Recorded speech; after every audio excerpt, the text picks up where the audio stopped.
Yes, sir. Geeks all over the globe, guys. Welcome to a brand spanking new episode of Cuz We Geek. We encourage you to stay geek, man. Listen, the shirt tells you everything you need to know. It's your boy Real, got Cuz in the building.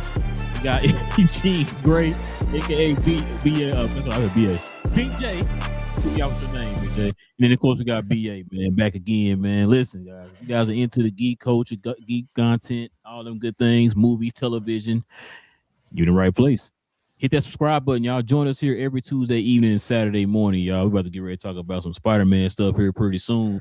And y'all know Spider-Man comes out for some tomorrow. Okay, cuz. So tomorrow, Thursday and Friday and all that stuff, man. So you already know.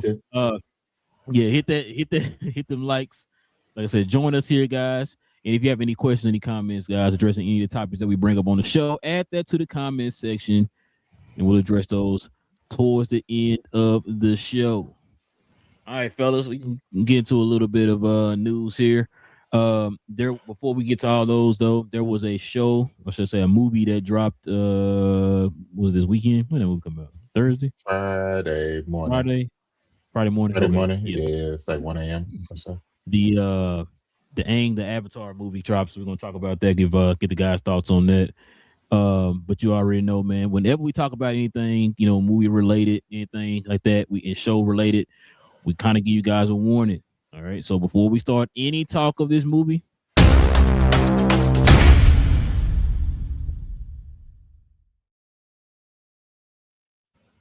spoilers. Yes, sir, man. Listen, we're gonna be talking about Aang, the last Avatar, man. That movie just dropped. I want y'all to check this out, fellas. I bet y'all didn't even know about this. Did y'all know Aang debuts at a 93% on Rotten Tomatoes? Interesting. Very interesting. So I'm gonna get y'all's thoughts on this, man. Let me see. BJ, did you watch it or no? Of course you didn't. Cuz, what's your thoughts on the Aang movie, man? Nah, it actually deserved a 93. Even if so just at initial. So I started watching it before we had Geek'D show on Saturday.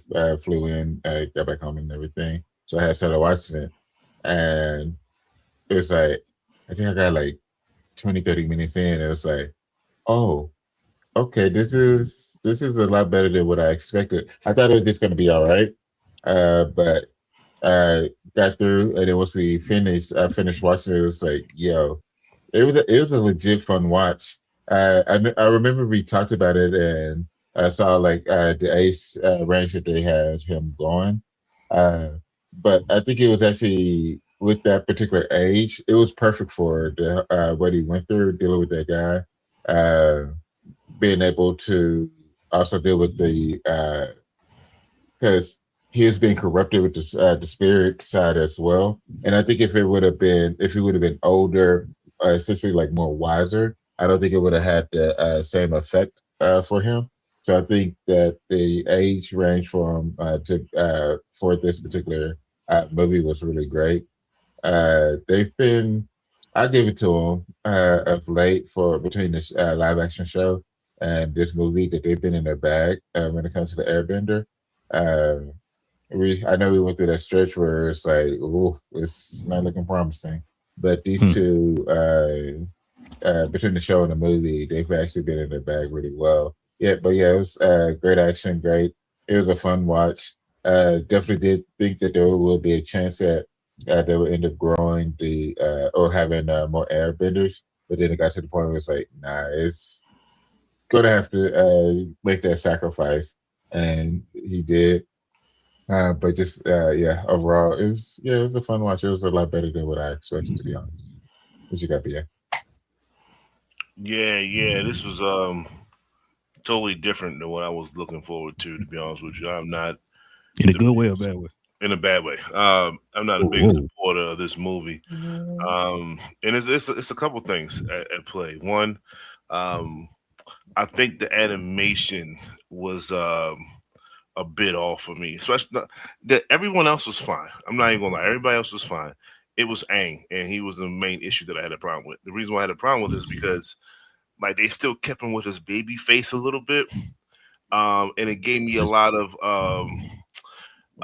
what's that Family Guy when they when Stewie would kind of grow up, still had the same head but on an adult body.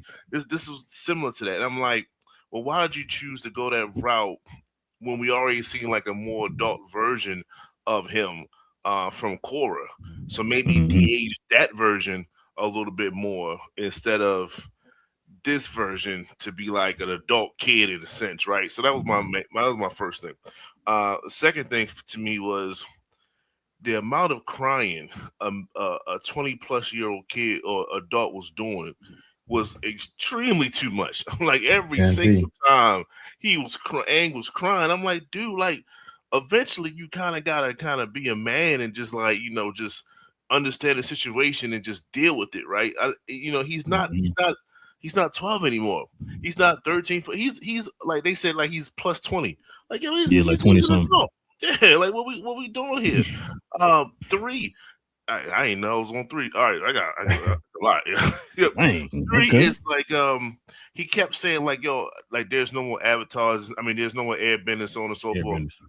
Bro, you 20 plus, right? Katara is probably one of the hottest things out here in these streets. Go ahead on, start making some more airbending, baby. what we waiting on? You have it within your loins to not be alone anymore. Actually, I will. Well, I have something to say about that, but go ahead. 4, and it's I think they tried to combine a lot of stuff. I think this is supposed maybe this could have been a season, so they said we're going to condense it within a movie, similar to Mandalorian. So I say that to say they had this denial group or whatever that almost killed the Avatar. Like he was almost done in the initial scene, right? In the opening scene. So it's like they seem formidable. Let's explore them a little bit. Nah. Next time you see them, they was going through the storm or whatever the case, and here we are with they was his henchmen, Taga's henchmen at the end of the day. I'm like, I ain't like that. Like, I still don't know their purpose. They was trying to find it. How do they know information about the staff or whatever? Like what happened? Like where's their sources? They must know some significant sources to go this far as well. So maybe they would have just flipped up and said that Taka was this almost mythological being of a man, and they're maybe his disciples some kind of way. You know how when you look up to deities and things of that nature, although he was a regular guy, maybe that was it, because he was special in the sense, the fact that he learned how to, he was given the ability to airbend as a mortal, as a regular person in a sense. So so maybe he could have had disciples along the way that still looked up to his teachings and stuff like that, knowing I gotta find him. I don't know where he's at. I believe he's still alive. That kind of thing would have been more. I understand that plight versus what they were doing throughout the. So like, where did y'all get this information from? Zuko was absolutely unaspiring to be a Fire Lord, a nation leader, and to be a tertiary character on this journey. I'm like, yo, you the Fire Lord, dog. Like, what? First, you shouldn't even get your tail kicked like this, first and foremost.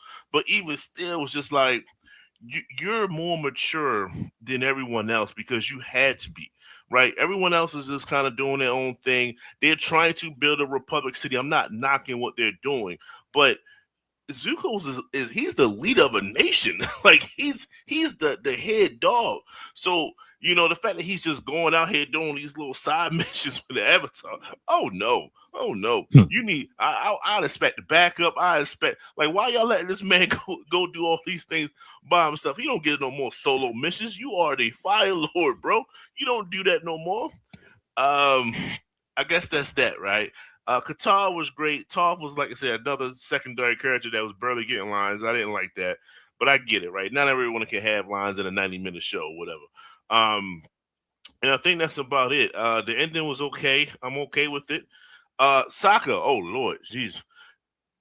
My man was cracking jokes during the storm, trying to drive this, trying to navigate the ship. I'm like, yo, he wasn't doing that in season 3. Like he had a lot of serious moments, and he wasn't necessarily the comical figure as he was up until that point.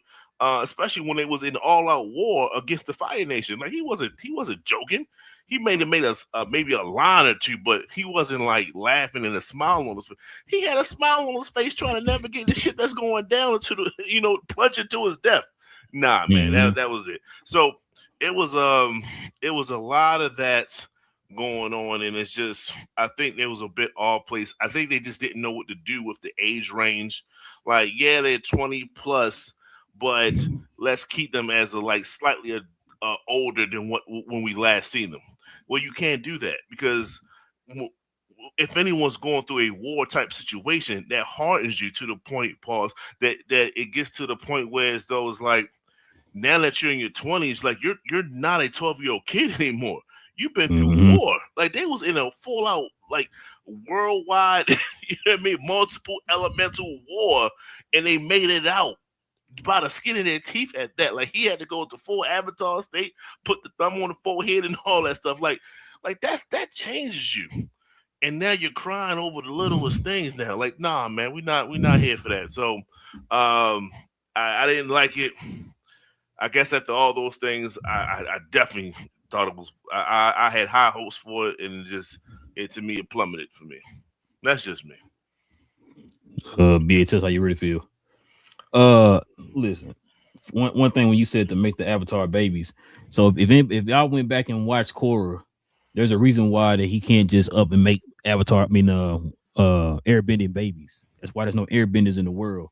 Korra had to go back and try to open up a connection with the spirit world so that the spirit world could give the people of Earth the ability to airbend, which is why all of a sudden in the show, a ton of people all over the world was able to start airbending. That's where they came from. So, but to that point, that staff was the only thing that they could use to bring airbending back to the world or whatever. And so that's why that part was important. I hear you on what you were saying, BA. There now the movie, when I seen it in whole, I like the movie as a whole. But the thing is, I can see why it went straight to Paramount. I can see why I didn't go to the movies. It felt like one of those, you know what I'm saying, hour-long Nickelodeon shows or whatever, right? You know what I'm saying, like a Nickelodeon special. It's what it felt like. So when I watched that, when I seen that part, it's okay. That's the first thing I said when I started watching it. I said, okay, I see why they sent it to Paramount. And on top of that, I think it was like, I don't even think it was a full hour and 30 minutes. I think it was like less than an hour and 30 minutes, probably like hour and 20 minutes or something like that, or 15 or something like that, or whatever it was. And I'm like, yeah, I can see why they didn't send this to the movies. The action core scenes in the movie were fire. I give them that. The fight scenes and everything were some of the best, man, of Avatar. Like with Aang, he's been Avatar, I think, for 10 years. So I kind of see what you're saying, BA, because I kind of said that a little bit to myself. I'm like, for 10 years, you should have picked up on something. You should be you know what I mean? Like, there's certain things you should be used to or whatever, right, at this time. Like, once you jump into the Avatar state, should nobody be able to touch you then? You know what I mean? We've seen other Avatar before him jump into the Avatar states when they were seasoned and all that stuff and put in work, right? We saw flashback scenes of other Avatar doing that or whatever.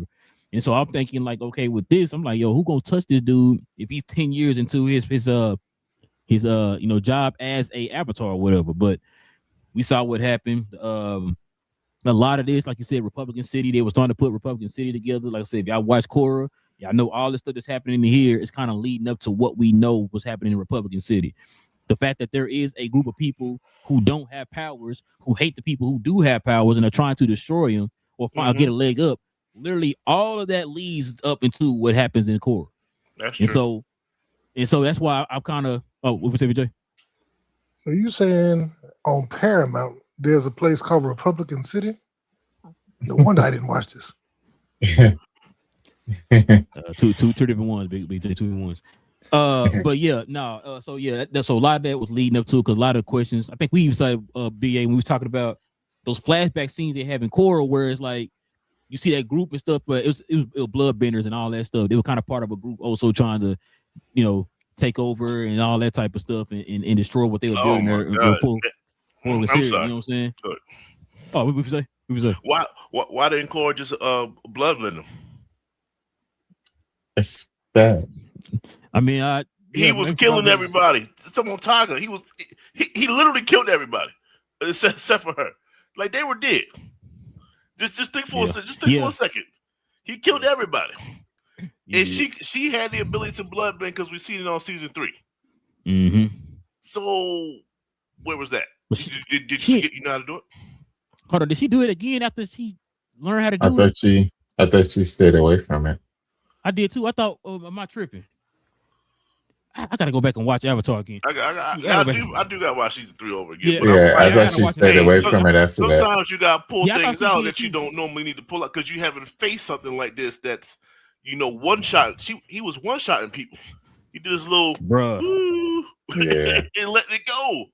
Yeah, I was like, bro, this dude here. I'm like, man, like you said, he was taking the whole squad out, bro. It reminded me of Frieza with the finger, the death beam. Like he was doing that gust of air out of his finger and it hit you right in your heart, bro. I'm like, God dang. So I forgot they did. Yeah, you're right. He technically killed everybody. And if it wasn't for like whatever that water was near the temple, spiritual water. Yeah, spiritual water. Yeah, they would have been out of there. So yeah, bro. Like, so supposedly, I don't know about y'all, but I don't know if y'all heard this, but I know they're talking about they supposed to be doing other like spinoffs and all that type of stuff and more stories of Aang. Cause I'm not gonna lie to y'all, man. I think they'll be getting older. Yeah, probably get older, or maybe they touch on more adventures of around that age range or whatever the case is. I think they're gonna try to do more stories with Aang moving forward. Now I know they got the new one coming out. Was it Seven Haven? Supposedly she's supposed to be the next Avatar after Korra. She's an Earthbender, I believe. Yeah. So I think that's because it goes fire, air, water, and then I think Earth is next. So so that's gonna be interesting. I'm of course gonna watch that, see what that's talking about. But yeah, I think some of the creators and stuff was saying that they're gonna probably still do more stories with Aang.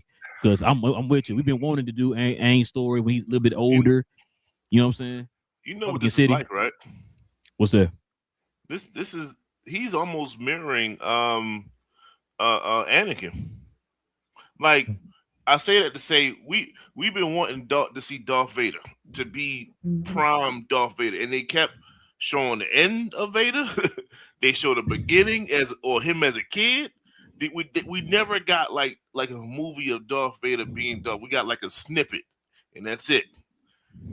That's what we're saying here, and I think that's my expectation. That's why I think I'm like pissed off a little bit. Is because he ends a certain way because I see Korra, so I know he dies, right? Yeah. And I saw the beginning, and just like you said, once you get into the Avatar state from other avatars, like they supposed to kick tail, like extreme proportions of tail. So it's like, where's Aang's version of that? Like, when is Aang going to get down to that level? So they can keep, I guess, giving us a little bit here and there, pause. But I kind of need like Aang to be full out. I'm the best Avatar like ever of all time, of all time, and just have a moment of dominance, and that's okay. Like it's okay to see a popular character show his dominance from just a little bit. Geez, like he died in the Avatar state. Like, what are we doing? What, was he Avatar state? I think he was. That's why he was saying, "Yo, it's too late. I don't want to die." Like it's not. It didn't. She brought him back. Yeah. You're right. Yeah, he was about to be gone. Because I was sitting there. That was the one thing that got me. You right. When he was going toe to toe with old boy, he was in his Avatar state. Like, so they tell me this dude that powerful. He hanging with the Avatar. He was hanging with the Avatar state. He throwing all kind of different elements at him, bro. Dude just weaving air to the chest. It's like, wait, what?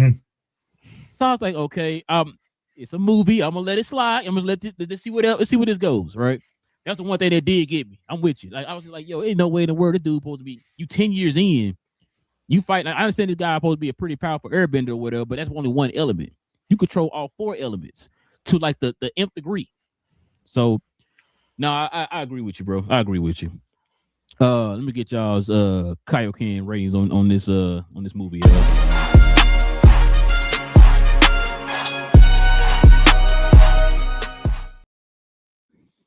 All right, cuz what's your Kaioken rating on this movie? I give it a 9. Like I said, it was a good rating overall. I enjoyed it. Yeah. Just because I don't drag stuff down, like I can actually enjoy it.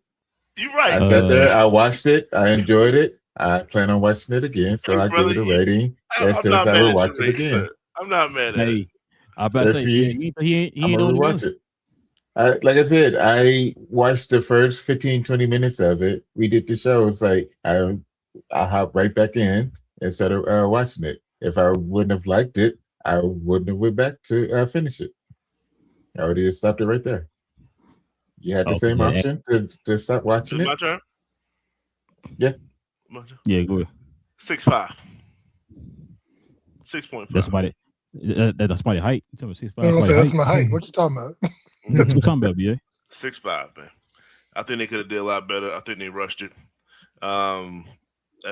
Maybe this could have been a two-parter. Once you know that it wasn't going to the movie theater, maybe try to make it into a two-part thing.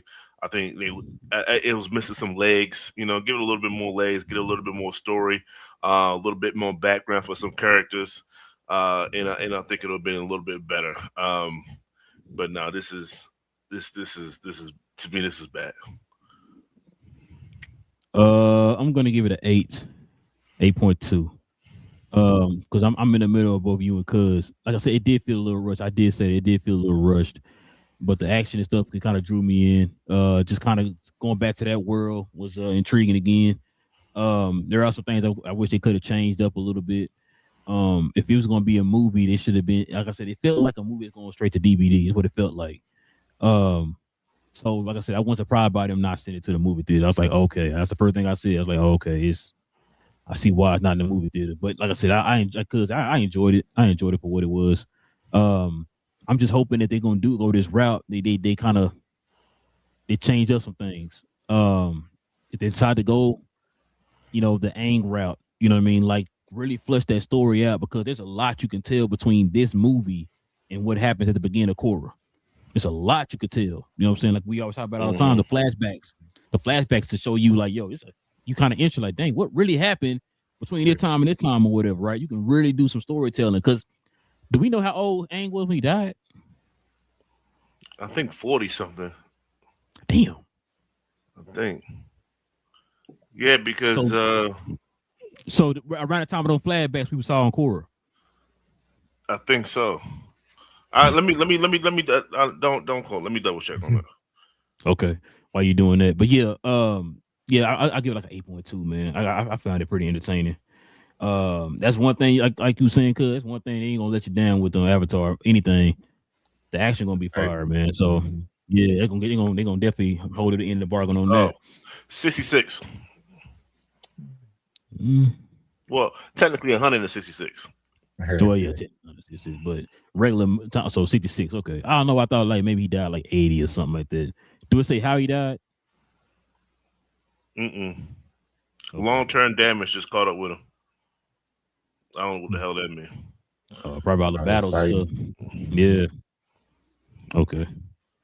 Well. Yeah, and I think Korra had definitely spoke of, Zuko and Aang coming together to reshape the area, the nation, the nation that they're in. So it was like, I guess that aspect of it, coming from the real live version, when it's like Zuko heavy because they're going through the seasons.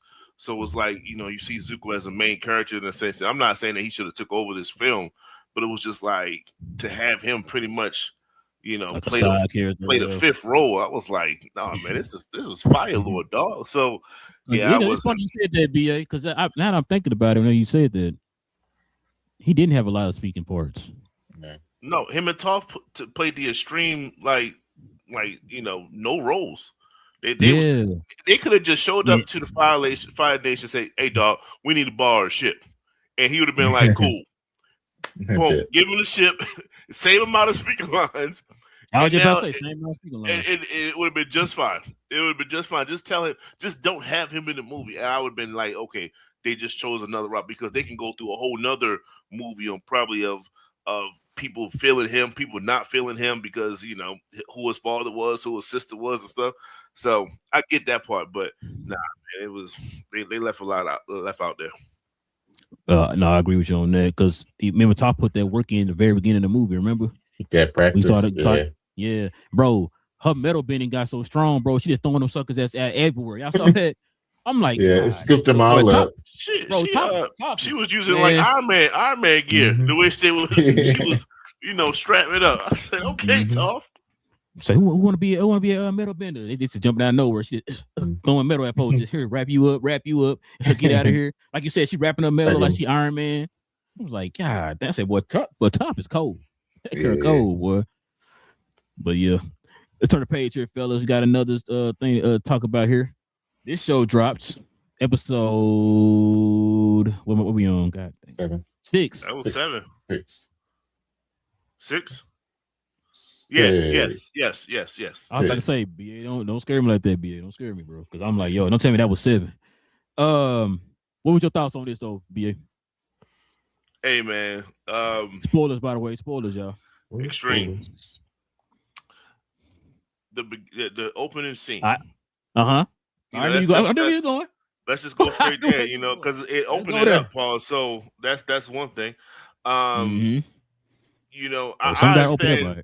I understand that we can't curse on the show, and I respect that, bro. I respect that. There's a lot of things I'm going to say that I will bleep out because when this show has a way of hold on, good way or bad way? Both. Okay. This show has a way to draw you into the character, and then you don't see certain things like coming until it's over. So you know Christian Cole was going to meet his demise. You know it was coming. Like you felt it. He felt it. He literally called it like a death watch, like a death march in a sense. Like he was going to some place to have a glorious battle. It's similar to Achilles. You're afraid to do something. That's why no one will remember your name. Shout out to Troy. Like he really wanted that type of glory to die in battle, and y'all want to remember my name throughout the years and generations and the ages to come. Like I am him. That's how he was saying it. That's how he was presenting himself on the last episode. So you go from the last episode to the beginning of this episode, and he still has a moment of greatness. Like, hold up, man, something ain't right. Let me go kill these dudes and like, yo, we here. And then they realized what they was up against, right? Great battle tactic, by the way, to act like you're dead. That's new. I seen that one. That was tough. And then they seen the army, right? And it's like, it's over. We cannot beat this. So even at the last possible second, shout out to Troy once again. Hey man, me against y'all two. We gonna see what happens. Everybody ain't got. And then it stops. And this is the second time they did this, right? Because they did it with Jace early in the season. Oh, yeah. Right? Yeah. So you didn't. He went down, and if you didn't read the books, you didn't know how he was going to end. But if you read the books, you were like, "Yo, something's about to happen." But they had you like thinking like he's going to be okay. Boom, arrow 1. Boom, arrow 2, 3. Right. So fast forward. He in this situation. And he's trying to find a way out, and I'm giving him credit on trying to find a way out, but it was too much, too little, too late. One to the chest, and it just stopped. You heard it. It was right, like the sound just, and it was all you heard was an arrow. Sound like a boom, right, and then the next one came, boom. I said, "Dog, it's over, dog. It's over." And then I think he gets shot in the neck. For that third one in the book. It's the In the book, yes. It was stomach, chest, neck. Yeah, it was like, nah, for the scenery in the street, for the cinematic value of this, they gonna put it right there below the eye. And then I was like, get it. up out of here. Like it was like get him up out of here, son. Like it was so refreshing, man, to get him up out of him. This was like in the world of Game of Thrones, from multiple different series and stuff like that. It's a lot of people that died, and some bad, some good, some all around. This is definitely top 3 of most satisfying ways to go. They didn't give you your way out. You didn't get your glorious battle in which everyone has a battle. Everyone fights some kind of big battle. Not you, sir. You will not be remembered whatsoever. So all right, I'm ready. Kudos to them for letting them just get it out the way early. Then I was on cloud 9 for the rest of the episode. It could have been one of the worst episodes of all time. I was already here. I was already here. So for that alone, it gets a high standard. But as you go along, you realize Damon, like, come on, dog. Dressing up as the Gold Cloak, finding one of the supporters or one of the people that's taking out all of them, snuffing him. That was an excellent scene. My man Aegon, you know what I'm saying? Aegon still holding it down, still finding ways to be relevant. But his time is going to come again. We're waiting on that. I mentioned last week. It needs to be Queen focus because that's what they're doing. She didn't have a big joint to this. She didn't have an epic type of monologue or anything, and it was okay. It was okay, other than the fact that I got the perfect person to go get Aemon out there. You his mother. You go out there and you go snuff him. And then come back, because I'm gonna watch your little daughter over here, making sure that she's not, going off the whales or whatever the case. But Rhaenyra knows that she's a dreamer, right? And when you're in this world, certain people, I mean, that's just like a fortune teller in a sense. So she's not going to kill her off. Why would you kill off someone that could possibly tell you the future? So that's something to watch for. See where they go with that. Yeah, man. And shout out to that one scene with Ormond and the cousin. Man. The high tower people, or whatever. Trash, boy. Trash. He looked at him and said, "Yo, you not who you say you are." Brown hair. Stuffed them all, right?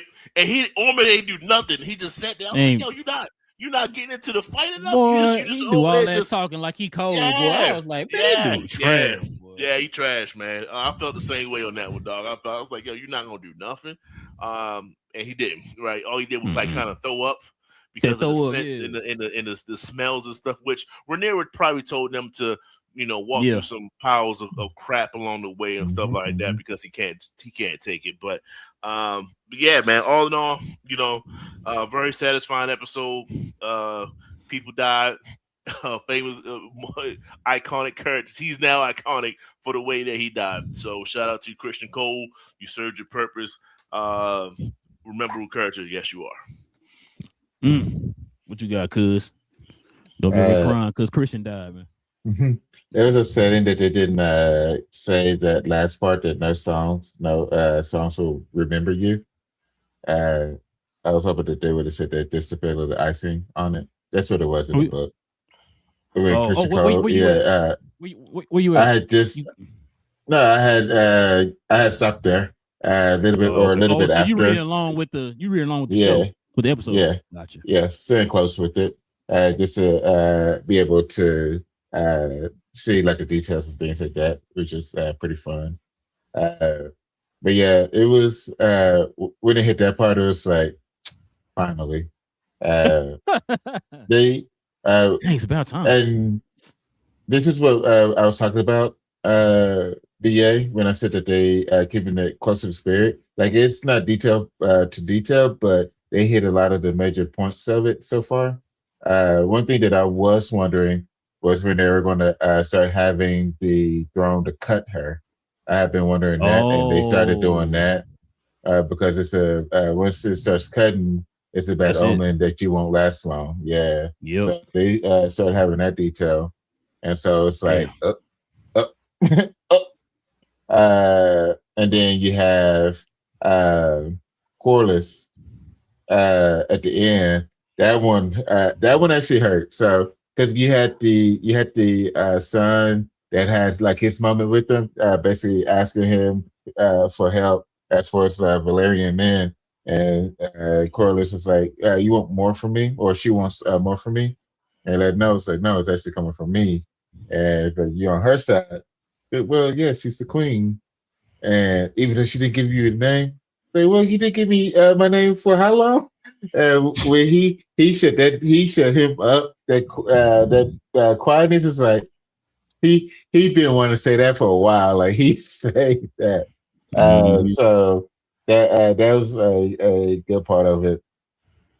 Being able to get back at him. But yeah, just overall, yeah, it was a good strategy when it came to the guys freaking dead to attack. Had that in the book because they slow walked it. They did it what 3 times, I think it was, in the book or something like that, just to lull them to a sense of security and then attack them. I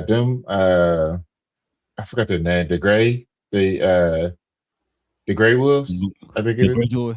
Yeah, like the old men, like they are a beast. Like they're like it's winter, so this is what we're supposed to get ready to die. The ones who killed Christian and them. Yeah, them Is that the like Tullys? Oh, no, they're from Winterfell. I think they're like Grey Wolves or something. I forgot what they call them. Greyjoy, I But think, ain't they? Because that's what's her name was in the in Game of Greyjoy Thrones. is the fleet. It's it's the naval guys. yeah, I think these are like Grey Wolves. I thought they were the Grey Wolves from So they Winterfell. Starks. So they Starks. Yeah, Yeah. they're Starks, but they're just they're like in the daylight or the twilight time of their life, so they just want to die in battle, essentially. But I like them. But yeah, overall, it was just crazy to watch. But yeah, the for her to send Allison, it's like, yeah, you go get him. Go do what you're saying. So see how that goes. Greybeards. Appreciate that, Pluto. Oh, Greybeards. Oh, Greybeards. Okay, appreciate that. Hmm. But yeah, it was just crazy with it. But yeah, now that the throne is cutting her, it's like that's the detail I've been waiting for. What you got, Big J? Oh yeah, my bad. You don't watch them dragons? My bad. Now what was I about to say? Yeah, bro. Listen, Sir Christian getting it. I wonder why they changed that detail though. Well, how he died, because in the book it was very detailed on how he died. Like you said, one in the belly, one in the breast, and then one in the neck. Yeah. And I wonder why they said 2 in the belly, then went straight to the face. That was like you said, BA. I'm not complaining. Yeah. Some things just look better on camera, dog. That was absolutely a camera time. Yes, yeah. The face was cold blooded, bro. I was like, "Ooh, okay, that was satisfying. Thank you. Get him out of here." Next, you know what I mean? So, yeah, that was I was ready for that one. I didn't think they were gonna kill him that soon at the beginning of the episode. Like that's what got me when it was like him and his guys. They'd say, they're fighting off those guys that pretend like they were dead. Mm-hmm. You kind of already had that sense like, yo, something about to happen. Yep. And next thing you know, you see the guys coming over the hill. It's a big old army. It was surrounded. And their plan was to get Sir Christian and his guys in the center. That's what they end up doing. Yep. So then I think once they everything kind of got clear, it was on like 5 or 6 of them left. Essentially. Whole crowd just came over. Just hit Christian first, then he killed the rest of them or whatever. So yeah, I'm with you on that. There was something that one of y'all said that I wanted to kind of elaborate on a little bit more. Allison. So, bro, Allison got it. Well, cause I can't ask you ain't got to that part yet. But I was gonna say, is Allison going to? What's they gonna kill Allison? Aemon, kill Allison. Spoiler. Sorry. No, you know what I did want to get on? Ormond is trash. Yeah. Bro, I remember we were sitting there watching it, and when those guys came in, I remember when they came in or whatever, and his cousin realized it was a trap or a setup or whatever, and he started attacking. You heard Ormond talking about, I mean, stop him. What is he doing? I'm thinking to myself, like, hold on. You're supposed to be big and bad. All this, all that, or whatever. Your cousin is the one who spotted him from the jump, and you didn't catch that, Mister. I'm a perfect at chest and all that stuff. We should have knew this dude was a fake when that little kid beat him in chest. Mm-hmm. We should have knew then. I'm thinking like, oh, okay, kid just got like he said, got lucky or whatever, whatever. Bro, that was like a sign to show you, man, dude ain't what I think he is, bro. Because he seemed like he was all confident. He had everything under control. He was like 2 or 3 steps ahead of everybody and all that type of stuff. And then something like that comes in your room, like 7 dudes or whatever it was, and it's like you didn't catch on to that.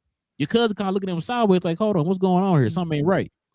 Hey, then no. What's the name? The Baratheons had this and that and this or whatever. You not a Baratheon. He's like, so how you didn't know that, Mister? I'm 2 or 3 steps ahead or whatever. And so he one of them guys too, BA.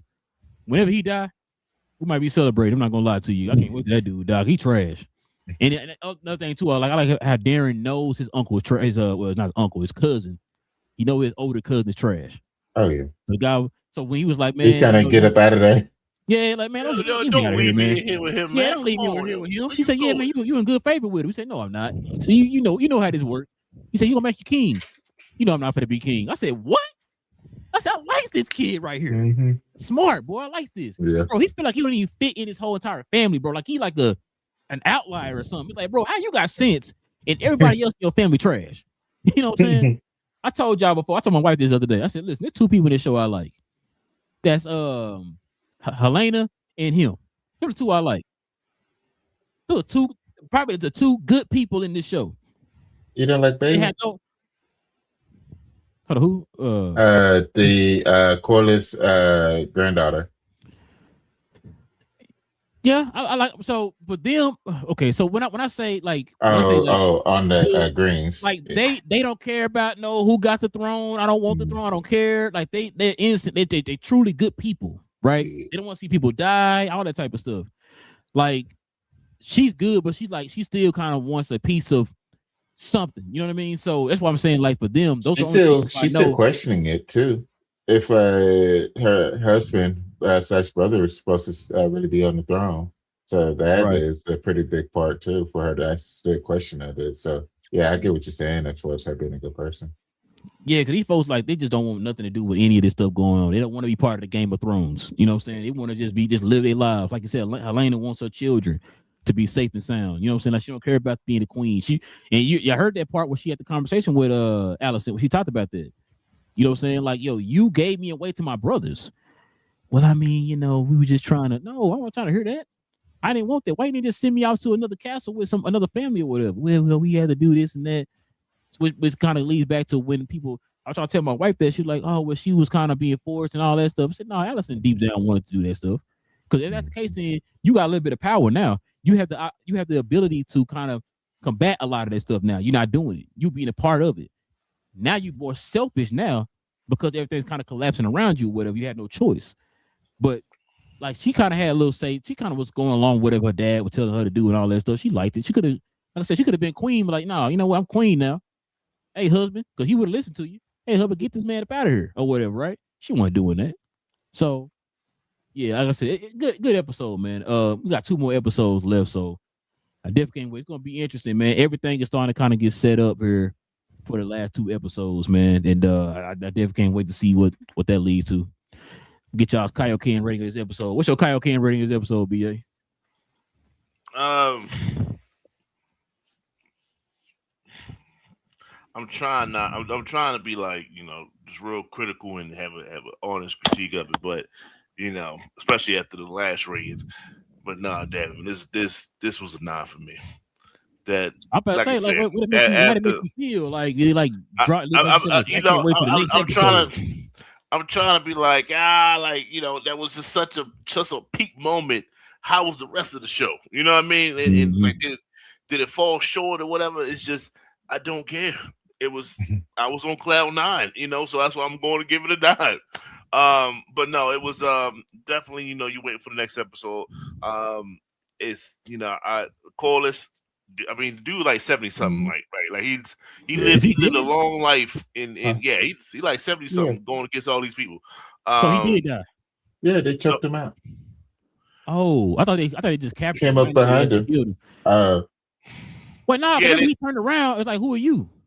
Yeah, they didn't necessarily show Yeah, they didn't show nothing. anything. Yeah, That's what I was saying. Like, did he die? And he remember it just showed that guy just staring there, like looking. Right. He was looking at was cool as in the background or whatever. And this when it went to the credits or whatever. What I'm referring to is the fact that this is probably going to be it, and if it is, if you reach like 60 plus, you know what I mean? Like you have lived a long life when it comes to Westeros. But no, it was yeah. I'm just give it a 9. It was the overall episode was good. Definitely kept you intrigued throughout the whole thing. And shout out to Corliss's offspring finding a way to get that kiss in before all HE double hockey sticks break loose. So that's awesome. I didn't see that. I did not see that happening in the show. I really didn't. But what you got, Cuz? I give it. Yeah, it was a good episode. Oh boy, did irritate me though. The husband leaving it, going into Left the Dragon. Oh, it's like, my God. Yeah. I forgot about that. Wait. How we feel about that scene? I need your opinion. How y'all feel about that? You know what? Who's doing too much? Who? He was kind of doing too much, but at the same time, I was kind of mad at her. Yeah. And it's like, it's so touchy, bro. It's so because she went through a lot, dog. It's a lot that they probably didn't show you. In a sense. She said it, and I didn't know. Yeah. She said it, and I didn't know. Yeah, so, she definitely got SA'd along the way, probably. You know what I mean? So she did all that stuff while you out here chasing dragons. But he like, yo, I just got something to get us to a whole nother. Like we ain't gotta deal with this no more. Like I got a dragon. And you know what's crazy about that though? Remember, he told her that though. Remember when he left? He's like, yo, I'm gonna get us. That's when his daughter died and all that stuff. Yeah. And he was like, yo, listen, I'm trying to do something to where we have a better life. We ain't got to worry about what they dealing with on the Game of Thrones or whatever, right? I'm trying to set myself up for that. So now he do it. Now I think you know what I think though? I think she did it more out of hurt. She did it more out of hurt. Like you said, her brother died. She did go through some things. They're going through things right now in that city or whatever. So that's probably where she kind of coming from now. Like, well, damn, I've been, like you said, I've been SA'd or whatever. I've been, my brother died. He got murdered and all that type of stuff. And you weren't here. So it's kind of I think where she coming from. But at the same time, I was like, well, damn, I got the dragon now. I'm putting in this work over here. Let's go. You can get out of this now, right? You can get out of this. And she's like, I'm going to leave my family or whatever, which is her sister-in-law and I guess her niece and all them. So, yeah, I mean, she been through it. She went through it. So, it's tough. So, I mean, I can't. It is tough. So, would you give it, cuz? I give it 9.2. Okay. Yeah. I'm gonna give it a 9.1 because you said 9 BA. You said 9.2. I'm gonna say 9.1. Yeah, bro. Have we given any episode below a 9? What was that? I think we did episode 3 or 4. I think we gave it like a 8. It was high 8s if we did. Yeah, it was a high 8. Yeah. I think it was it's probably a high 8. I think that was the only one. It was when I think she was stressing when she first got the throne, and so it was just good storytelling. Yeah, because that was just all her. Yeah. That episode, she carried it. Yeah. I think that was the only one, but it was still like y'all said, a high 8 there. Okay. All right, fellas, we can turn this page, man. We got some Marvel news here. Let's go ahead and get into the main topic.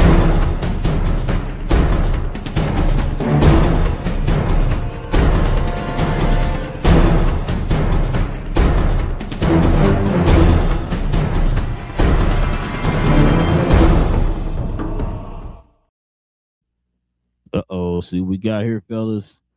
Spider-Man Brand New Day is tracking to earn $800 million plus in its opening weekend worldwide, y'all. Let's see what we got here attached to that. Nothing. Okay. So we got some other Spider-Man news that's dropped here. So check this out here. It's why I don't have my old computer here. So check this out. Spider-Man Brand New Day has already earned $200 million at the global box office. So if y'all remember, Marvel starts their movies overseas first before they start them here. So that's probably why that's also the case. It says Spider-Man Brand New Day tracking for 800 plus million worldwide opening, which would rank as the second biggest global debut of all time behind Avengers Endgame. Yeah, bro. So check this out too. Brand New Day debuts at a 93% on Rotten Tomatoes. So we got some interesting news there. Let's see what we got here. Brand New Day. Oh, sorry, I already read that one already. But yeah, so right now it's debuting right now at a 93%. Matter of fact, if I'm gonna look at my phone real quick, I think it updated. Let me see. I know this ain't professional, as King would say. Brand New Day, Rotten Tomatoes. So right now it is at it's at 90% right now. So it dropped down 3%. I think it went from like 88 to 89, then to 90, I think. So I think it went from I should say 93 to 88 and then back up to 90%. So but I'm gonna get y'all thoughts on this, man. BJ, your opinion changed yet, man, on the projected weekend box office for you, man? After seeing all this? So I heard some. I think Campus one said it that, or is either Campus or somebody else was saying that the jump in projections was somebody said it online, and then people been quoting the person online, but it wasn't from official. Oh, 300. Yeah, he was saying that before. He said when people started just saying the numbers jumped, he was saying that somebody quoted 300, and then people started quoting that person, but it's not like an industry, like it's not like a Box Office Mojo or one of the people like that actually calculate the actual numbers. Like Reddit or something. Yeah, it was somebody like on Reddit or something that just made a statement, and everybody's been running with it. And now the official people are reporting that number as if it's a real number because they saw somebody else reference it. So I don't know what the real number is. Like I said, I haven't seen anything. Like I said, Box Office Mojo's not updated yet. They haven't started showing any actual numbers come through. But like I said, I thought it was going to do. Like initially, I think I said around between 235 and like 250. I think was initially what I said for the opening weekend. So, like I said, I could probably see it taking up to about 275. I don't know if it's going to hit 300 opening weekend. That'd be because that put it right behind only Endgame, right? Mm-hmm. So like I said, I could probably see 275 if it gets hype, which it's been getting hype and it's gotten good reviews. Besides Spider-Man 2, probably the best reviewed so far. Mm-hmm. Yeah, a little this dip is surprising because like I said, I've been seeing it was right at 93, which was tied with Spider-Man 2 up until that point. Yeah, because when I watched John earlier, he was at 88 and then it went up to 89. So yeah, everybody I've seen it, they liked it. The only thing everybody said, the only thing I've seen people say was that there was no point in them doing what they've been doing with Sadie Sink's character. I've seen it. Multiple people say that, like trying to keep it a secret. They said it's dumb to keep it a secret because the secret didn't make it better or worse. You know what I mean? Mm-hmm. They're like so, and then I don't know. I showed you the video. Some dude who's in the movie at the premiere said, "Yeah, said yeah." I didn't see it until you sent it. I'm like, "Damn it, BJ, I don't want to see." Oh, dude, everybody do that. Yeah, that was the worst kept secret. Everybody knew who that person was, but it's like the fact that he just said it at the premiere, like, "Oh yeah," and I'm like, "Dude, come on." I was like, "That's just." I'm sure the snipers got him right after. He'll probably never work again or walk again. I'm sure they're gonna take him out. Then they get Professor X then he ain't walking. He'll be in a wheelchair for the rest of his life just because he said the wrong thing. And his name ain't Tom Holland. What you got, BA? It kind of goes to what they used. I mean, correct me if I'm wrong, but I feel like you know how successful your film is going to go very, very early on within the premiere date. I remember when Netflix said, "Hey, man, we're gonna give y'all 17 days, and then it's coming to our service in a sense, right?" And like, what are we gonna do? A lot of these movies do make like the bulk of their bread within that first 2-week period, and then it's like pennies on the dollar afterwards in a sense, right? And to even get this type of predictions offhand is crazy. You know what I mean? So this does give you the the movie theater is not dead, kind of a thing. The Odyssey kind of, I guess set that tone. It just sucks that it took this long, but yeah, man, from the Odyssey to Spider-Man, like these two movies are going to be extreme. Shout out to Tom Holland, Zendaya, And John John. Bernthal. John Bernthal. Bertha. You know what I mean? Mhm. Like to be in these two movies within this back to back, Back to back. is crazy, crazy work. But yeah, man, it's just gonna be an awesome viewing.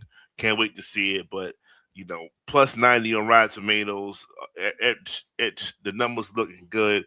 The reviews so far is coming in.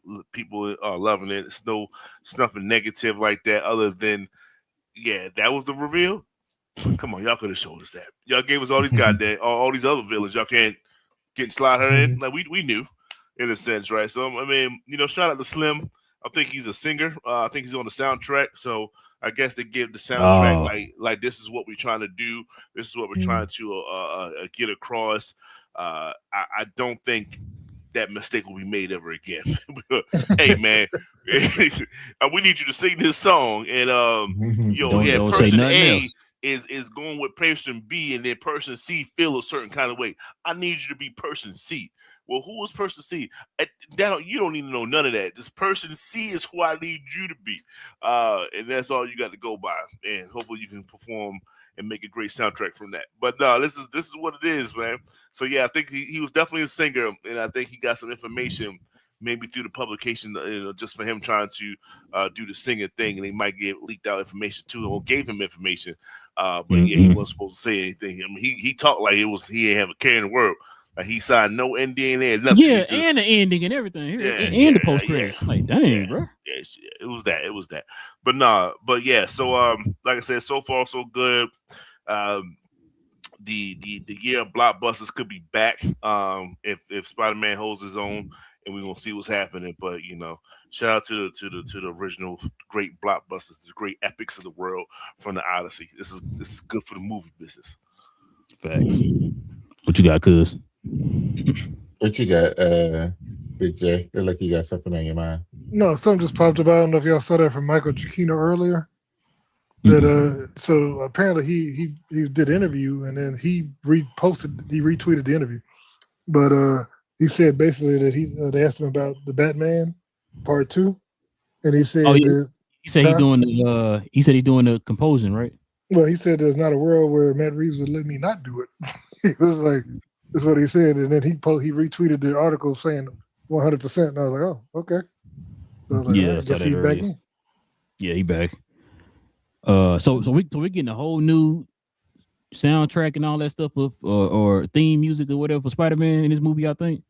Yeah, they said it was because Michael Giacchino, the same one who did Spider-Man, did that, but they said what he was doing is he was taking themes from the original and like so he was taking the original Spider-Man theme and then removing notes to indicate the state that Spider-Man is in and the stuff that he's missing in this new movie because he's alone and isolated because of the spell, and so he said he was removing notes to indicate the people that he's lost when he's in the new theme for this one. Okay. Cool. What you got, cuz?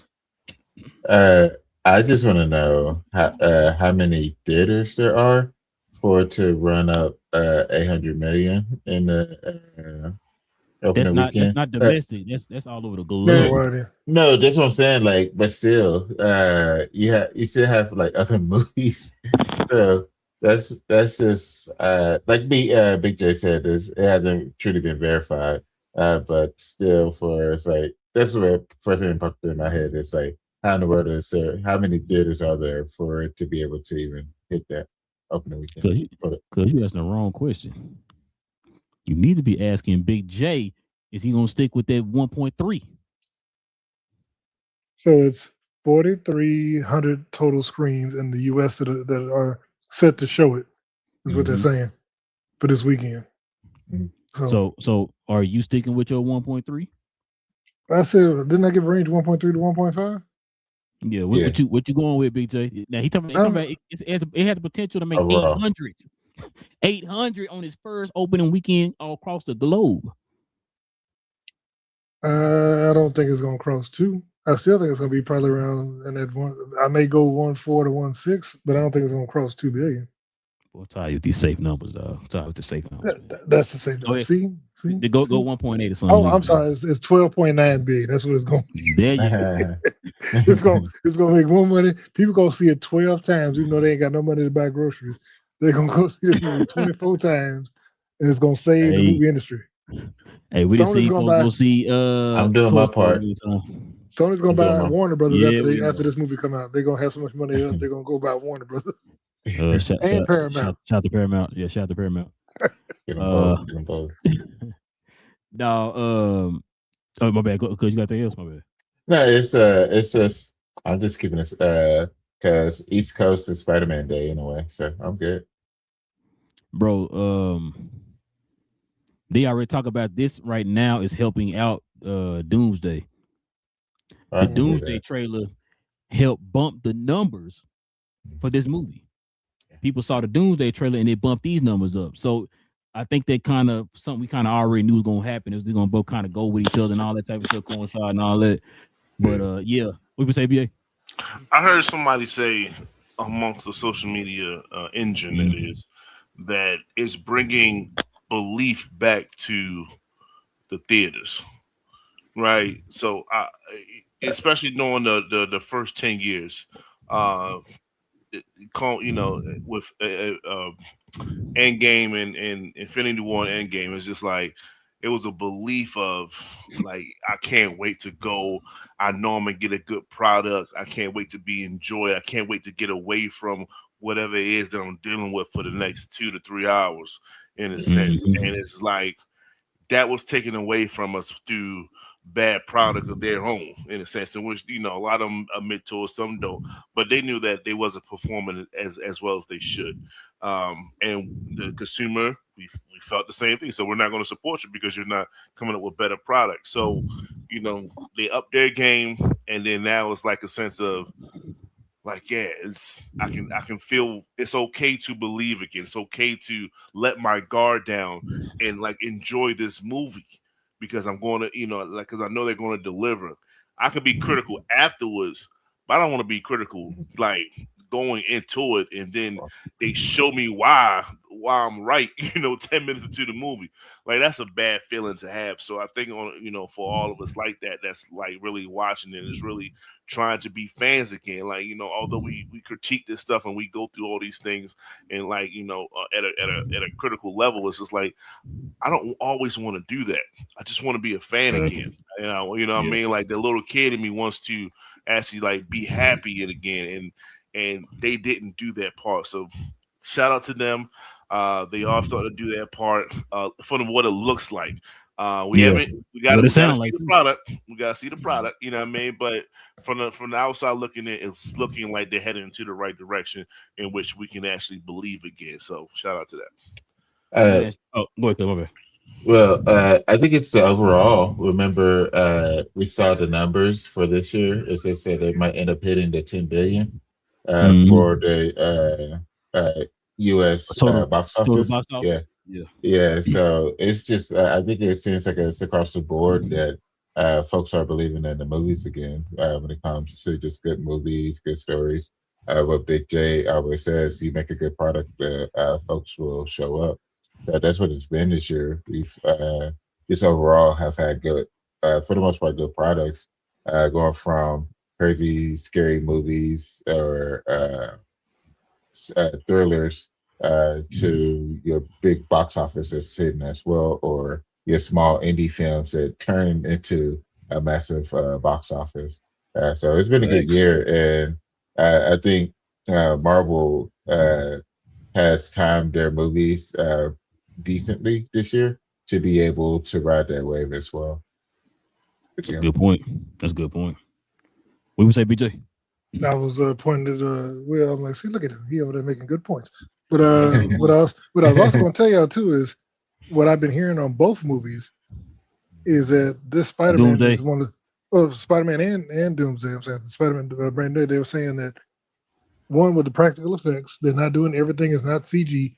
Everything's not being done in the volume. They're doing a lot of like in-camera shots, and like so it's going to look more realistic. It's going to look more tactile because people talk about it, even though everybody liked the first three. There was some stuff you could tell when it was CG, and the movement didn't look realistic, and so and I think some of that they stole because they've gotten so used to doing everything with Tony Stark would show up with the Iron Man suit, he'd be wearing just a tracksuit, and they put the suit over him, and then that would be the whole thing. So it didn't look and have the weight of real movement. This is him in a real costume doing all the real stuff, or him and the stunt guys, and they said the colors brighter. And I like the fact that Dustin Daniel Cretton spent time going back trying to recreate comic covers in certain scenes in the thing. Like they said, he had like 20 covers that at certain points he tried to recreate during the shoot. Yeah, and the video game too. They hit the video game. They said all the fight scenes are based off the Insomnia video game. But they also said the same thing with Doomsday. They said Doomsday is a lot less green screen, a lot less real people on screen. So is this the Christopher Nolan effect? Because his whole thing is no CGI, so it's been heavy practical as well. We have what was it? Not Christopher Nolan, but I'm just saying since it was the most recent big movie. But you also have like your was it Godzilla -1? Where that was heavy practical as well. So it's kind of, we've talked about it a lot that movies are starting to go back towards a lot of practical because it is overall it is cheaper because you're using your arts department, so it's just like it's an arts department setup instead of having to go heavy tech, because going heavy tech costs a lot more. The people, the time, and everything costs a lot more than your practical effect department when it's the artist creating. It should be balanced. It is what it is at this point. But yeah, the practical effect. So you're able to spend that money elsewhere within it by going more practical than before. So it's been happening. That's why, like I said, when you don't do all CG suits, because it got to the point where even Captain America, the helmet. The helmet, I said, but they would make the cowl. They would go and CG the cowl to make the cowl stick to his face because in real life that's not how fabric works. And so I'm like, all that, like I said, you may spend $100,000 just to make his head to make the cowl stick down. That's stupid. But they're trying to go for this certain aesthetic, and like I said, in doing all that, if you got to animate 24 frames a second, let's fix this. What I'm saying? You paying somebody to sit there and do that all day, and the quality's not there, and they rush stuff, and that's why the quality went down. Part of the reason the quality went down, and like I said, even they would do stuff where they would shoot stuff where they would try not to put effects in. Like, remember, they stopped showing Hulk transform because that was $1 million every time he changed.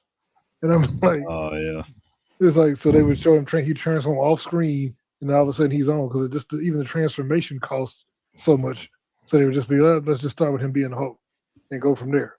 And like I said, and it wouldn't show stuff. And so, like I said, them doing it is going to be a better quality picture. And even like I said, they talked about Doomsday. They said Doomsday is one of the most beautiful films. Is what the Russos and everybody that filmed. This is one of the most beautiful things they've shot, because they said they tried to do everything in camera, realistic, and they said the colors pop. Everything's more comic accurate. Like we've seen, the costumes are more comic accurate. We see the X-Men, they wearing black leather. They're wearing the blue and yellow spandex and yellow spandex. Yeah, but what were you expecting? Yellow spandex? That's yes, we were. So yes, exactly what we was expecting. They're giving us Jim Lee stuff, all the real. They're giving us the actual costumes, and that's what everybody been asking for. Oh, except for BA, he wanted the black leather. No. So when you was talking about that, and y'all bring up a good point, especially like Rel, it's just like we have to adjust. They have to adjust to us, and we have to adjust to them, and it's like it's a back and forth thing.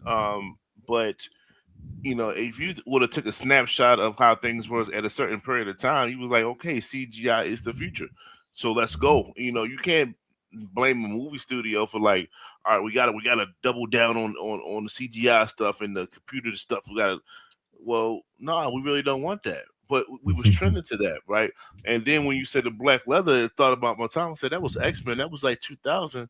Well, yeah, that's right off the Matrix. When like every movie, even Shrek was copied off the Matrix in a sense, right? So it's like, it's flows of eras of movies in a sense, and you have to change, or else if you keep things the same, and then once the people stop going, you can't keep going down that same path. You got to pivot. You got to do things. You got to do some things differently, and I think that's before you lose the people too. Before you lose them all.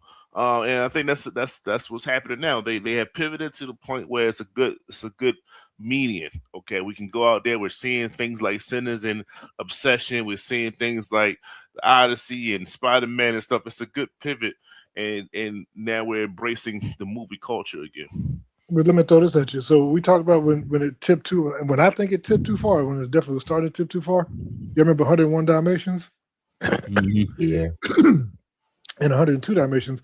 Well, I think they had 2 actual dogs, and the rest was CG. Oh, and I'm like, why would you? And they said they spent like it was like 11 to $15 million animating dogs. I'm like, what? Wouldn't it have been cheaper can't to just get get some the real dogs? dogs. You could have bought 100 dogs for like and then donated them $1,000. to families.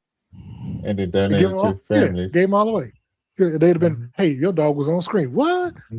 It will give it to you. You know what I'm saying? That you'd have been cool. But no, they were like, oh no, we're gonna see, because they got to the point where that was the default thought is we'll just do it in post, we'll just fake it all and put it all in CG. And I'm like, quicker, just do it that way. Hey, is it quicker though? Because when it takes 4 months to fix all that in post, I'm like, well, I mean, because it's when I say quicker too, it's the fact that you got to train these dogs up. You got to make sure, so you got to clean up behind them. You got to make sure they eat, all that type of stuff.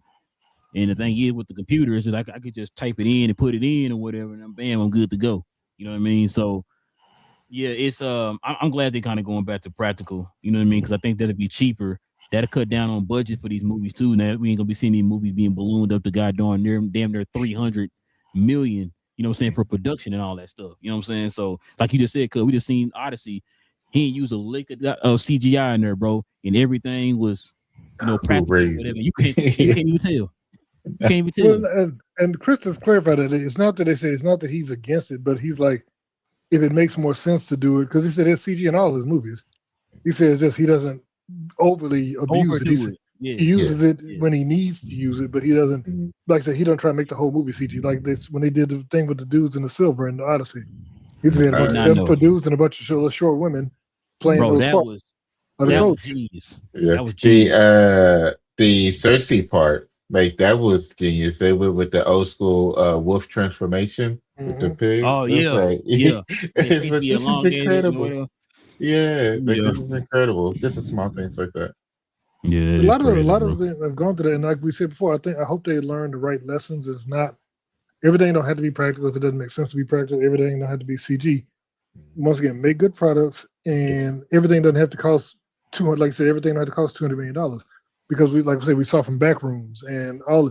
If you build practical sets, it is one cheaper, but you don't, like I said, you can tell a story and focus more on the story and build out and pay actors and do all the other stuff you need to do without spending $40 million on your special effects budget.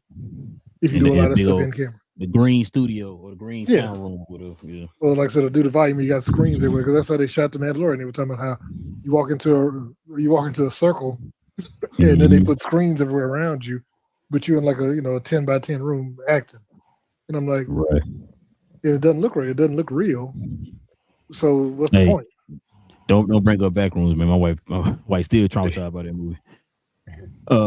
But yeah, let's check out this last thing here, man. I want to get y'all thoughts on this. So David Johnson will reportedly appear as T'Challa in Secret Wars. So supposedly this is from Daniel RPK. I mean, he's been hit or miss. You know what I'm saying? There have been some hits, but he's not like 100% on when he reports things. But I want to get y'all thoughts on that. But bro, what's y'all thoughts on? Have y'all been online? Y'all been hearing folks killing this pig? You heard? Okay, I thought it was just me. I want to get y'all's opinion on this, bro. Yeah, it is too. I sent it to you earlier. To the group earlier. This is getting crazy, man. I just want to get y'all thoughts on this. BJ, what's your initial thoughts on the backlash he's getting right now for being cast as Black Panther, man? So I've seen people mad because he's not the real T'Challa. Like they're not replacing T'Challa. Like, We want to T'Challa the second. And I'm like, and I've seen people mad because it wasn't Damson Idris, and I've seen people claim that he should have got it because they believe the fan cast rumors that was out there, and just because some artist drew him in as a stand-in at some point. And like I said, I'm sure he was in talks. I think he was in talks with Marvel. And there's also rumors about the Lori Harvey theory. That's why he didn't get the part. I saw that too, which I thought was funny. It's like, but my thing is this. Oh, boy can act. We saw that in the movies he's been in so far and the TV stuff he's done so far. He won a BAFTA award already. He's talented. And like I said, I didn't realize he was as old as he is when he played a 16-year-old in the other movie. And even when he played Andy, I thought maybe he was like 22, 23. I didn't think he was no 30-something. So he's convincing and he looks young enough where he could play that role for the next 20 years if he need to. And so that's what you need. You need to build somebody that you can build around this universe. You don't need somebody that's like I said, you don't need somebody that's too famous because it's going to be too expensive. You don't need somebody, like I said, you don't need somebody, and I think somebody else brought up the dude on Double Toast and said he's not to the point where you look at him and you think, oh, that's that guy from this. You know what I'm saying? Because he hasn't been in so much stuff that you typecast him as that's that guy. It's not John David Washington. It's not, people who you've seen in 40 movies where that's their personality. Now so he's fresh enough where you could be like, no, that's T'Challa. That's what he's going to be known for. It's like Hugh Jackman. People didn't know Hugh Jackman before he did Wolverine. He was just he was a small time actor. A lot of those people didn't know who they were until they became who they were. So he's a Broadway actor. Yeah, to him and then even James Marsden. Nobody who knew James Marsden before he played Cyclops. And like I said, 20-some years later. No, whatever. Well, technically, I saw him and he was on. So that's my thing. Like, dude, I don't have a problem with it. Like I said, you got a good actor, but a relatively unknown actor, but people have seen enough of his work to know he's good at it, and let him go do it, man. It ain't all the rest of that stuff is just dumb. People that don't know what they're talking about. What you got, B? What's your thoughts on it, man? Have you been hearing the rumblings online over this casting? Yeah, man. Yeah. I'll say this. I don't. It was two actors that I couldn't get past. So I think that's the problem, right? Desmond, right? Idris, like he just fitted. He fitted damn near perfectly, right? Still a up and comer. So like you're saying, like he's not necessarily a superstar yet or anything like that. I think that was a thing. I do believe the Lori Harvey situation, though. Like, come on, Ryan Coogler, Michael B. Jordan, they like that. Like, you know what I mean? Like, you know what I mean? You'll probably say some stuff. Who was Michael B. Jordan calling about certain stuff other than your man that's married and stuff like that? Hey, yo, she did such and such. You know what I mean? So I truly understand that. So okay, I'm okay with that. But I did like Aldous Hodge being put in this role too. But I think he might be a little bit on the older side. But that's my guy. He's almost 40, ain't he? Yeah. So that wouldn't work either. So I'm okay with it. I'm okay with it. I'm not. You know what I mean? I'm not shut it across. I'm okay with it. It's just. I got one question, and I don't know whether somebody need to answer this or not.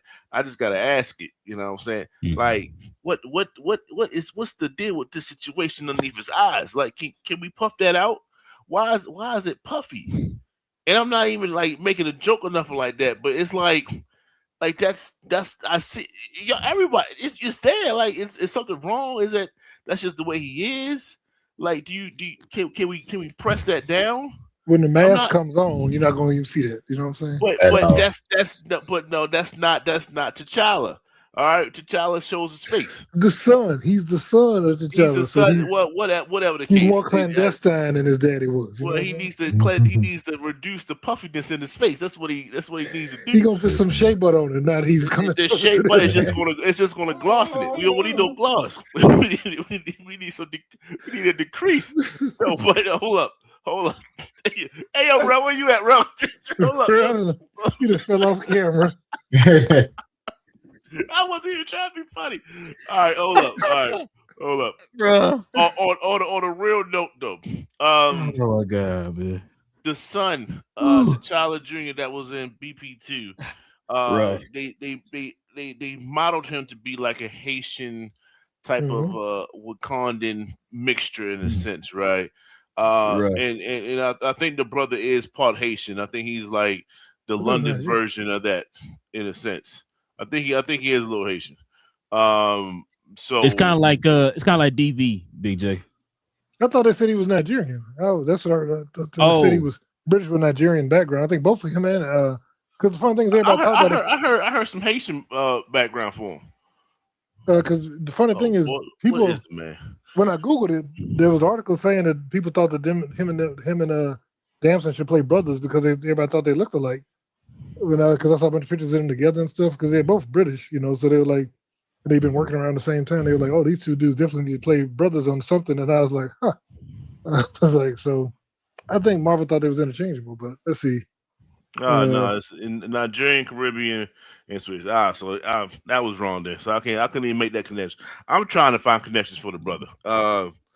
It does not look like it's working out. So what you got, cuz? Okay. I want BA to go look up Toussaint, the kid who played Black Panther. Look at his eyes, and then look at David Johnson's eyes. And I then did get back that. to me. They look just alike. And then get back to me. Oh, yeah. So for me, we had already talked about this on Sunday or Saturday when it came to once they announced that he was Black Panther, that we expected him to be in Secret Wars because then it will lead into you want him pop up in Secret Wars, have everybody's eyes on it, and then you can introduce him into his own movie, Black Panther 3. And then just go from there because at that point you'll also be introducing Storm at that point as well. So you have the combination of these the mutants, your Black Panther. All of it is a combination of all of it coming together. So this, to me, this is as soon as they announced it, this should have been a first expectation for everybody was that he's going to be in Secret Wars. Like it just makes sense for him to be in Secret Wars. You wouldn't want him to just his first movie to be Black Panther, because even for Chadwick, his first thing was Captain America was the Winter Soldier, or Civil War. So it just makes sense. Like you brought him into this movie where it's a group of players now, and then he had his own movie. So you got to do it the same way. Bring him in with a group of players, and then have his movie. So it just makes sense. You see the eyes, yeah. I don't see what y'all see, but go ahead. That boy got regular eyes. That boy got regular eyes. Don't do that. Regular. What are you trying to say? It ain't got the puffiness underneath of it. That's different. That's not the average person. But you just try to make a comparison. I just didn't see the comparison. They do look alike. They look alike, but he ain't got the puffiness underneath his eyes though. That boy got regular eyes. Because he ain't been up late studying scripts and stuff. This man is always with the puffiness. Every time I look, I say, why is your eyes puffy? He walked all that miles, man. He tired. He tired. That man walked a mile at tops. Whoa, sir. Boy, they watched for like a week. Was it a week in the movie? I think it was like a week, I think. But listen, bro. Before the backlash, a lot of it's come from a lot of people who haven't really seen this kid, like you said, BJ. Seen him in any movies, any shows he played in, because that's the first thing we said when we found out he got cast. Like, okay, now listen, I'm with you, BA. I'm with you. Cause my wife said the same thing. She was like, I was expecting, Didris, but this guy's a good actor. That's fine. I'll take it. And I said the same thing. I said, like I said, we've been talking about. I've been saying Didris gonna get the role for 18 years, and we found out he didn't get it. Right. All this, I kind of figured it wasn't gonna be him, but if they had said it was gonna be him, I wouldn't have been mad. But I think, like you said, I think they want to kind of go younger, especially with them trying to introduce Rogue and all that type of stuff and being a love interest for him. So I figure they'll probably go younger, especially with them going younger with the X-Men in here in the MCU. So I wasn't really super surprised by that. I wouldn't be tripping if they did do that, but I kind of figured they weren't gonna go that route. But I really did think it was Idris. But like I said, this is one of them guys. When we was trying to guess, like, man, if it's not him, then who is it gonna be? This is not a name that popped up. But it's one of those guys. It's like, oh, it's kind of like Kyle Chandler. Remember we had those rumors who's gonna be Hal Jordan in the show, and then also we hear it was Kyle Chandler. We're like, oh, you know what? That was not a name that came to mind. But okay, I like, yeah, but it works. You know what I'm saying? I like the pick. It's kind of like one of them cases, man. Like I said, we know how good this kid is as an actor, man. BA hit the nail on the head. 32. Sorry, I keep saying that because, like you said, the roles he played. I said the same thing. I said the same thing. You keep throwing me off. Yeah, but you're right though. He is 32. I keep throwing me off. But like BA was saying too, the fact you BJ, one of y'all said the fact that if when you're not typecasting him now, right, he can grow into this role, which the backlash, Big J. I don't know if you've really been noticing. It's not the backlash you think it's gonna come from. It's us. Yeah, of course. That's the backlash. I'm like, what the hell? I'm like, what? Wait, what? Like I said, people were mad because once again they didn't make him the T'Challa. And then, like I said, the crazy thing is people are mad because like, oh, he's not who we thought it was gonna be. But like, and they're like, well, why did they let old boy be in that Vogue show? And then somebody went back and said, they're like, that wasn't Disney sponsored. They said they used some of the actors from the movies, but they said Vogue picked the people who were on stage. That's why the other dude, Reggie John Page, the other guy who was up for T'Challa a long time ago, was also on stage right next to him. And nobody ever talked about the fact that both of them was on stage together. Everybody focused on, well, he was right there, Damson Idris. I'm like, look at the same picture. The other guy's there too. Ain't nobody saying, oh, he should have been black. I'm like, so all that is just people who talking because they're mad. And people always, like I said, we're the same ones that tore up, what was that, Gabby, the gymnast, because they talking about her hair was messed up. I'm like, she just want a gold medal. Shut up. I'm like, that girl just want a gold medal. You worry about her hairstyle? That's the problem with us. You know what's crazy? It's two fronts for us right now. The women are mad because Shuri's getting replaced. I don't know if y'all seen that online. It's a whole slew of them mad because Shuri's getting replaced. That's one. She was a placeholder. She always been a placeholder. But you know what? This is why I was telling you a minute ago, BJ. When you was arguing with them folks, I said, bro, you gotta leave it alone. Get out of there.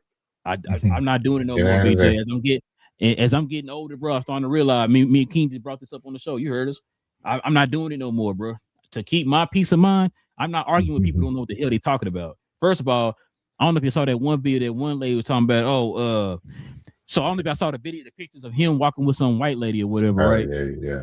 And so she talking about, oh well, Ron Coogler, we got to call you up to the front, this and that, because our Black Panther needs to be somebody who with a black woman, da da da da da. And it's like, first of all, you don't know who that woman is. That could be his publicist. You don't even know, because first of all, he's walking behind her the whole time. He wasn't walking holding hands and think they were dating. It's somebody he knows. That's one. Two, they got ish to do with what he's gonna do on the screen. You know what I'm saying? It has nothing to do with it. And the part that gets me too, the part that get me, Big J, is the fact that these are the same people who have not picked up one single bleeping comic book, and you're gonna sit here and tell us what the criteria should be. I'm like, this don't make no sense to me. But see, they wouldn't scramble to find that one picture, because I found a picture of him at an award show with a sister that would give Jamie Lawson money. No, they don't look at that. No, I know. Don't worry about that. Don't worry about him with the fine sister that black dress on. That's foolish. The fact that you said someone was close. That's just the absurdity of you, sir. I had to get you, dude. But no, when I went and looked that night, I was like, who are these people? I want to see. And I found a picture, I'm like, oh, who is she? So I went down the rabbit hole. They were in some show together, but I was over in England, and I'm like, oh. So I'm like, I need to find this show. Bro, I got pushed back a little bit, bro.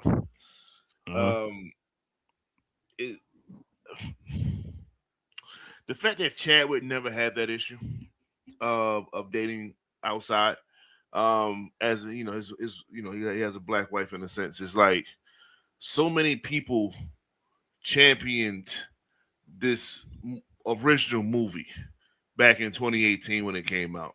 Like it was ours in a sense. So a lot of people did take that to heart, as in like, you know how many people was doing this and stuff. Like, we all know we was a part of it. It was a cultural phenomenon, but it was a cultural phenomenon. You know what I'm saying? It was a blockbuster, but it was also a cultural thing. So, in a lot of people's eyes, that role is like almost prestigious in a sense. It's like, hey man, you just can't get that role just to anybody, and so I don't think the brother is. I never looked into it like that, but if he is locking arms with, particularly someone of a different race, it's like you're gonna get a lot of pockets more so than just people mad at Shuri's not the Black Panther saying I can't support this like this anymore, in a sense, because they put no one asked to be put on that pedestal. Let me first say that, but you're gonna get people saying that. Let me ask you a question, BA. Do you think that Chad would have been looked at the same way if people had found out he was sick before he got sick? I think he would have been looked at even more as people would have been doing the same thing they're doing to him right now.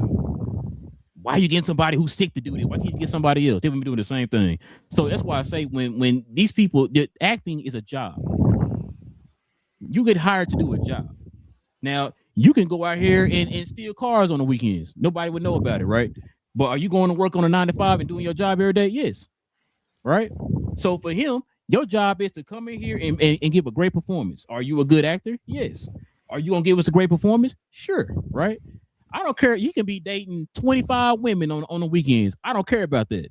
If you come in here and knock it out the park as Black Panther, if you can give us the performance that we're looking for this character, give us something to believe in with this character, I don't care about none of that. As long as he ain't out here raping women and doing all kinds of stuff to children, that's cool with me. You could date whoever the heck you want. Ain't got nothing to do with me. You know what I'm saying? Just do your job. You get paid to be an actor, not get paid to be the greatest father of all time or the greatest husband of all time or to date a particular race of women.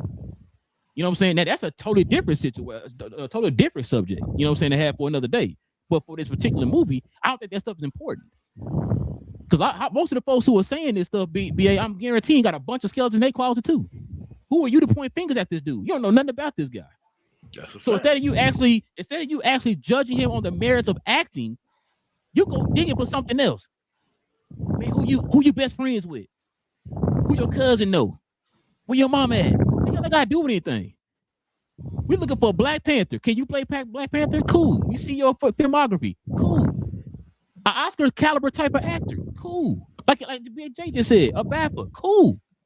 Get him in here. Now, unless they come in here and say he slapped up women or whatever, I'm cool. These people just mad, like what y'all was just saying a minute ago. It ain't got nothing to do with who we dating, BA. It had nothing to do with that. The thing is, people are mad because it was not Idris. Like I said, hey, I'm upset. Y'all know I've been saying Idris the whole time. Like, I'm guaranteeing it's gonna be Idris. But because it wasn't, and you got this guy, okay, cool. He's a good actor. Now, if it had got him and didn't get him and get Terrence Howard or something, okay, I'm in here flipping over tables. Like, what are we doing? Right? that would have been far left field. Like, you know what? I might have to pump the brakes on that or whatever, right? And then on top of that, one more thing. Who's the one who picked this guy? Your boy, Ryan Coogler. And Coogler we trust. That's what I'm about to say. Since when are we going against Ryan Coogler? You know what I'm saying? If Ryan Coogler picked him, I told my wife the same thing. Listen, Ryan Coogler signed off on the dude. He literally came out there and said, I went to Feige and said, that's my Black Panther right there. Hey, Ryan Coogler, you can do no wrong right now, sir. Have at it. Direct this guy to be one of the greatest superhero comic book movies of all time. That's all I care about. I don't care who that dude dating or whatever the case is. Like I said, as long as he ain't doing nothing to kids, slapping women up, running over old women in the streets in his car, whatever on the weekends, I really don't care, man. I really don't. And I know as soon as this movie come out and it's good, people gonna completely forget about what they said. It's happened throughout throughout history of movies. Like I take you back to Batman '89. Gotta take you back to that. Man, I don't want Mr. Mom as Batman. Now guess what? As soon as he left Batman, everybody crying. Oh my God, I can't see nobody else playing Batman but Michael Keaton. But dang, y'all were just saying this Mr. Mom. Why he got to be out here? You know what I'm saying? Like, we've seen it so many times with these fans, bro. That's why I was telling Big J, you got to step back from that stuff, bro. The folks start getting all emotional, start getting personal and stuff like that, bro. Don't know what the hell they talking about. let it come out, bro. And if it's bad, then you kill it accordingly. But until then, bro, let's see where it goes with it. Especially with somebody like Ryan Coogler who has a track record. If Ryan Coogler signed off on it, I'm sitting back to see where this goes. It's interesting to me. Let's see what he's talking about. But we can say BJ, my bad. Huh? Hey, what is all this? All right, that's for BA. Oh, BA, you guys look at that. That's the picture. Yeah, that's the picture of him at the award show. Let me see this real quick. Bro, dude look young as Blake, bro. I don't know. Maybe they will make him younger. I mean, he looked young. No, I'm talking about like he's 32. I'd probably say he's like 21 or something. Cause what is he, 6 in the movie? He was 6 in the movie. He was the actual dude is 11 years old now.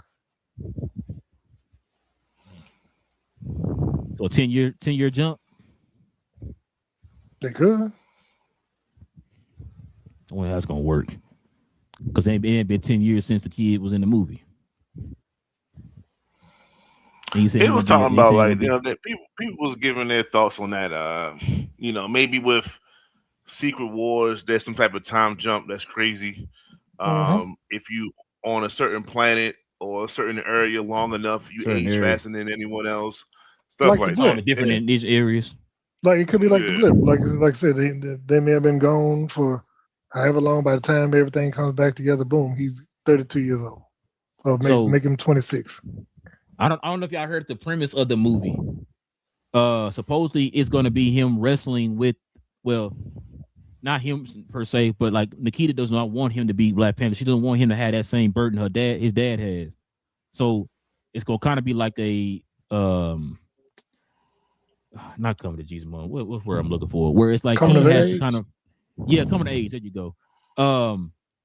So it's like if that's the case for the movie, and it's happening, they're saying it's going to happen after what happens in Secret Wars. How is he going to be Black Panther in the movie? They may introduce him or something, but remember that. So that was supposed to be the original premise of Black Panther 2 before Chadwick died. It was supposed to be him teaching his son, and him and his son were supposed to go on like this adventure where he became a man, and he taught him how to be a man on that adventure. And so that may be the same so the thing. son was the plan the whole time. Yeah, because remember that phase, it was all about the kids. That people had his kid. Yeah. And like everyone was talking about the kids in a sense and moving them forward in a sense. So he was just another part of that. Yeah, T'Challa's gonna be a father like his daddy was, and then they're gonna be. I guess they're gonna bring his son up longer, but because he died, they're rushing the process. But yeah, he was gonna be his kid. So and then the weird part is. Go ahead, Jay. I'm sorry. Go ahead. So maybe like him going on that same whatever journey that they were going to go on together, he may have to go on by himself, and whatever challenges he has to face, to where he does his rite of passage to become a man, to prove himself worthy to be the next Black Panther. I would love to see him and Lupita next to each other, and it's like that's the thing I got to get past. Like he's supposed to be significantly younger than his mother, and and he's not, because Lupita looks younger than what she is in a sense. So let's say age up. Yeah, I mean, give her gray hair, I guess. That might help. That's what I was thinking. She's 43, so she ain't. She just. Yeah, she's 11 years older than him. I mean, in some neighborhoods in Maryland. All right, what's next? Are we going to the comments now? Precious. Look, he questions the comments, man. We call this a night, man.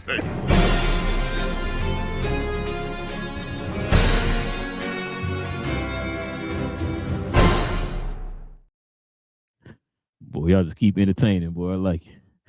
Check it out. Got CJ in the building. Said, "Yo, what's good, fellas? What up, man? What up?" Pluto says, "Now that we finally here, I can say this movie was a miss. Cool bending and animation, but the voice acting for some characters was a struggle for me. Yeah, and writing gave me Korra vibes. Damn. I can't be mad at what Pluto just said. I can't be mad at what he said. Yeah, Pluto. Yeah, Pluto kind of, he's speaking on facts on that. I ain't gonna He also says, "We like the way." Famous last words. Yeah, bro. You caught them 3 arrows, one to the face. Pluto says the third arrow always hits when the character looks back and realizes it's over. It's a nice detail, Yeah. bro. That was Got him crazy. up out of there. Yeah, got to move out there quick. Since I want Rihanna. What's how you spell her name? I'm tripping. Raina. Thank you, Rhaenyra. Rhaenyra. Renera. To hit Allison with the T'Challa, every breath you take is a mercy for free line. So every time she kept trying to feed her case. Here, line. Look, there was a segment in this joint where she kept pushing and kept pushing, and like, well, look, let me get away with this. Well, let me do this. Well, take care of her and do this and do this. I said, yo, you talking to the queen? She can just cut all your heads right now, and it's nothing. What she say, BA? What she say at the end of all that? She's like, listen, you baby lucky I'm letting you. You know, I'm giving you what that. Because remember, she cut off the court, the yard time, and all that stuff. It's like, you can't do that. Da da da. You be lucky I'm at least doing that. Because if anybody see you with her belly out or whatever, I gotta do something else. I gotta do it now. Yeah. I gotta do it. You know what I mean? So I'm not doing you a favor. You should never did what you did. But yeah. Pluto says I like the line when she said you smell different. The dragons are like wet dogs. Yeah. Smell like fire and ash. The aiming stuff wasn't hitting for me, so I gotta give this an 8. You know, that's one of those things you just gotta keep watching until it's over. Shout out to Alice though. She got a body. She got, you know, she snuffed the old in the horse ranch. In the barn. In the barn, hey, snuffed her. She ain't like her son though, BA. She ain't like her son. Asleep. Great shank. Salam says, "What's up?" Cats are saying that this is the best Spidey ever. Orloff is saying 800 million first weekend. Yeah, he said it on John's show. That's what I'm trying to tell Big J, man. He's sticking with that. He said after this first weekend, someone's gonna make 500 the rest of the week. Drop off. Yeah, that's what Big J said. CJ says, I hope Spider-Man is the highest grossing movie of the year. Okay. We'll see. We'll see. We'll see how it fares. Higher than Doomsday? That's what I'm saying. We'll see how it fares against Doomsday. We'll see. Salam says, what's the biggest criticism of the cast? The wildest to me is the outrage of Shuri not being, Black Panther, which is what I was saying, Black Panther anymore. Another, him being too short, Big J. He said, I think he has the gravitas to play the king. Okay. You talking to Big J on that one, Salam. He said he needs superheroes to be 6'2" and above, what he said. Salam says, too many cloud chasers trying to call the shots in a genre they know nothing about. That's what I'm talking about, Salam. The girl was online. I think I sent it to y'all, cuz I said, man, I'm like, what you say? Because folks were killing her in the comments. I only went back and looked at the comments. It was killing her. Like, what are you talking about? Like, and they didn't say anything about a comic book. Bro, dude said, you know who this character was to past 2000 before 2018? Well, yeah, I mean, like, man, shut up, man. What are you talking about? But yeah, man, listen, we definitely appreciate y'all, man, coming out with your boys for another episode, man. Listen, we will be back here again on Saturday. So we're gonna have we're not doing Thursday. They're gonna have a spoiler discussion with Spider-Man on Saturday morning, y'all. So they kind of give both time, cuz to go watch the movie, man, and come back and join us. What you say, me and Will gonna actually do a live show Thursday night. Do our we in it. Let's do it.